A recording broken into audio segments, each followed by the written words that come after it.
When people get a new dog or a puppy, they're most excited about going out for a walk and taking them for a walk around the neighborhood. What people don't realize is that when you try to take a young puppy for a walk, it does not look anything like that. They're pulling on the leash, they're trying to pick up and put everything they can in their mouth, and it's really frustrating and not really enjoyable. And these are all really common challenges. So today we need to discuss the unpopular truth about walking your puppy, and it's probably not what you think. I'm Kale McCann. This is Mackenzie. Welcome back to McCann Dogs. So the unpopular truth about taking your puppy for a walk is that you shouldn't be taking your puppy for a walk. Now, before you panic, let's just talk about the reason why. One of the biggest mistakes that people make when they have a new puppy is they just strap the leash onto the dog, hook the dog up, and try to go for a walk. And then it looks a little something like this, and then people get really frustrated. What you have to remember is when you have a puppy, they don't come home understanding how to walk on a loose leash or be respectful on the leash. That's something that we actually have to teach our puppies to do. The other thing we need to consider is that if I take my puppy out for a walk before she has any experience, any training, any relationship with me, I could run the risk of her having some scary experiences. What if a dog comes up or a big loud truck comes by, and all while that's happening, she's rehearsing pulling on the leash. When we're having a young puppy, we actually want to take the time to teach them how to walk on a leash first before putting them into a scenario where they're pulling. Now, a lot of people think, well, if I can't take my puppy out on a leash, what am I supposed to do? They have to be on leash. Sometimes they have to go for a pee. There are going to be some times where, of course, you need to put your puppy on a leash and you need to take them out. Oh, this is very good. Good girl. You want to take the opportunity to let them know when they're making a good choice. But it's also really important that if I am going to take her out on the leash before she's had any training, I'm not going to walk out with an expectation that she's not going to pull. I'm also going to be careful that I'm not using any words that I might be hoping to teach her to walk in the future. So I wouldn't say heel, I wouldn't say let's go. I would stay very neutral because I want to make sure that when I'm starting off with the training, I'm starting with a bit of a clean slate and making it really easy. The other thing that I can do too is try my best just to keep her focused on me. The other thing I could do is switch out my leash for a long line or something that wasn't going to have constant tension on her collar. But it's okay if they're rehearsing this a little bit. What I don't want to be doing is going out every day for a half an hour and allowing my puppy to pull the entire time. Hi, monkey. He's excited. Yeah.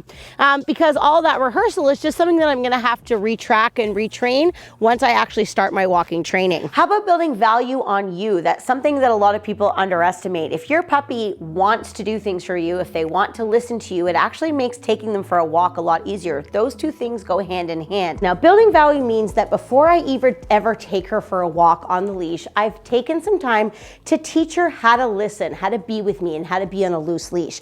A lot of people don't realize that some of what people think are fluffy stuff, like teaching tricks and smaller behaviors, those exercises or those skills actually lead into your dog being more interested in working for you and being more attentive to you. And when you have a willing participant in your dog, it's a lot easier to transfer that working ability into something like walking on a leash. So before I ever actually start my walking training, which I actually can do right here in the living room, I need just to start off with getting her to be comfortable working for me. So I might even just do some luring. I might move the food here and there. She needs to have this ability in order for me to train her to walk on a loose leash. This is not a problem for her. She likes treats a lot. I might work on a sit. I might work on a down. And you may have started some of this stuff with your puppies already, which is amazing. I also might see if I can lure her in a circle. Oops, so she got a bit distracted. This is an opportunity for me to encourage her back towards me. Here, pup.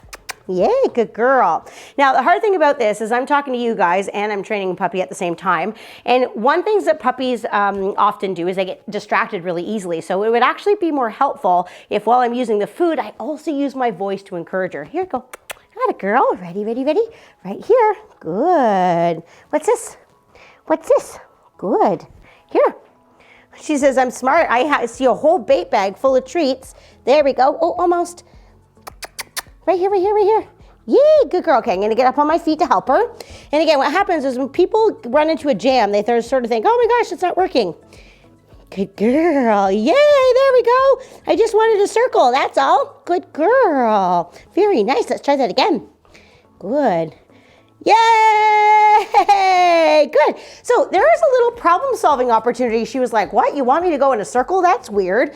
But if I just try it a couple times and then reward her when she's successful, that particular task that I'm working on becomes easier. The same thing is going to happen with my walking on leash. I want to talk quickly with you about the use of food, or how much food we use when we're training a puppy of this age. We are going to use quite a bit of food in the early stages, but the end game is to build so much value in here for moving at our side that by the time we take the show on the road and we go outside and walk in the real world, the dog doesn't need to have quite so much food. The food now is being used as a bit of a bribe or a lure, but eventually it's going to be used as a reward. It's really important that we're using a resource that the dog finds or the puppy finds very valuable in the early stages, because I need her to like being close to me. I need her to like having the leash loose, and one of the best ways to do that is to use things that she loves, like some of her favorite treats. Now, the next exercise that I'm going to work on is actually specific to teaching her to walk on a loose leash. And again, I don't need to be in a big space to do this.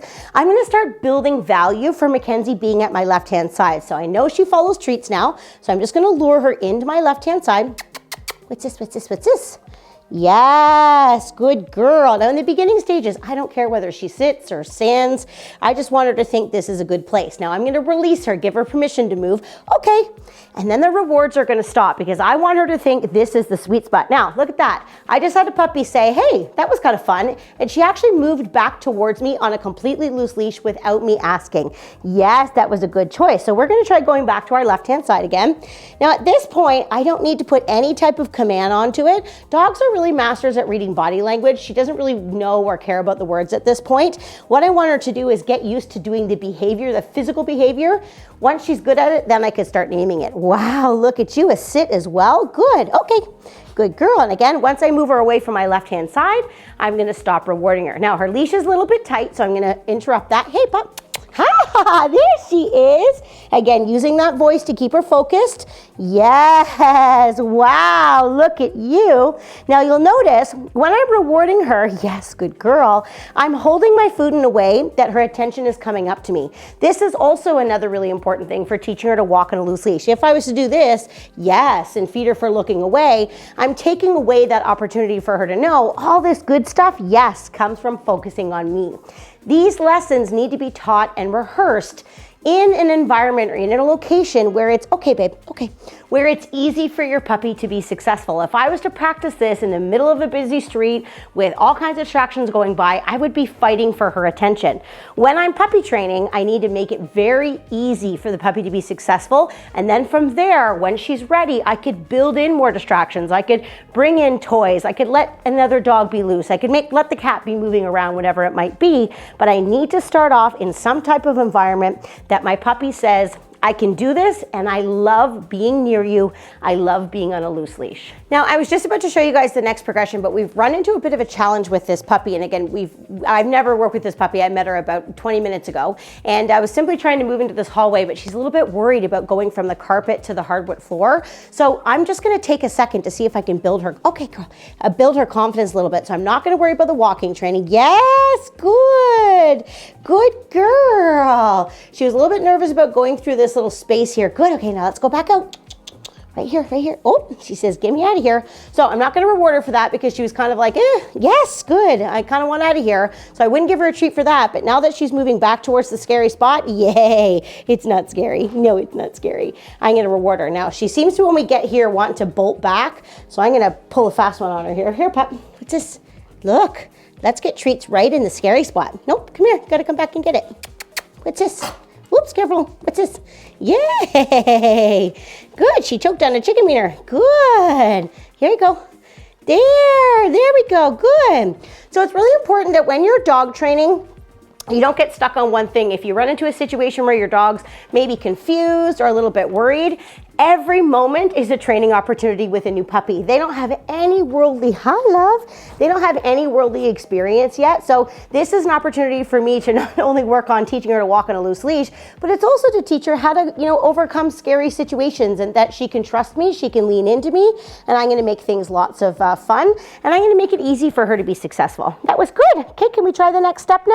Now, for those of you who have been successful on the last couple steps that I've showed you, I'm gonna show you now how you can transfer to actually walking with your puppy on a loose leash without having to be out on the street. So I'm gonna just take some food and I'm gonna lure Mackenzie at my left-hand side while the leash is loose. So I'm just gonna start with a bit of focus. I'm just gonna place her into a sit here. Hi, what do I have here? And every couple of steps I take, I'm gonna reward her. Yes, good. Yes, good. I'm gonna bring her head up to feed her. Yes, good. And I'm gonna try and go back the other way. Good. Now again, this is really slow because she has never done this before. Yes, good. Yes, good girl. Now my goal here is that A, I have some attention. Yes, good girl. Let's go. Yes, good.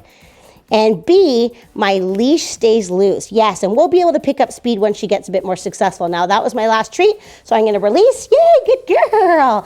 And I'm only gonna do it for a few moments at a time. I might go back and forth 2 or 3 times and then take a break and then go back at it again. Puppy training needs to be short and sweet with a high rate of success to keep things interesting because, as you probably know already, their attention span is pretty short, so we need to keep it lots of fun and really easy for them to do. As we know, puppies are full of energy and they require a lot of exercise, which is why people want to walk their pups in the first place. So if you want a few ideas on what you can do to exercise your puppy with their brain and their body, best time to do that is in the morning. Check out the video over here to give you lots of great ideas on how to do that. If you're looking for some support that's specific to you in your puppy's training, check out our online course called Puppy Essentials, where you can work with me and any one of our McCann instructors to help you with any of your puppy problems. The link for that is in the description below. On that note, I'm Kale. This is Mackenzie. Happy training.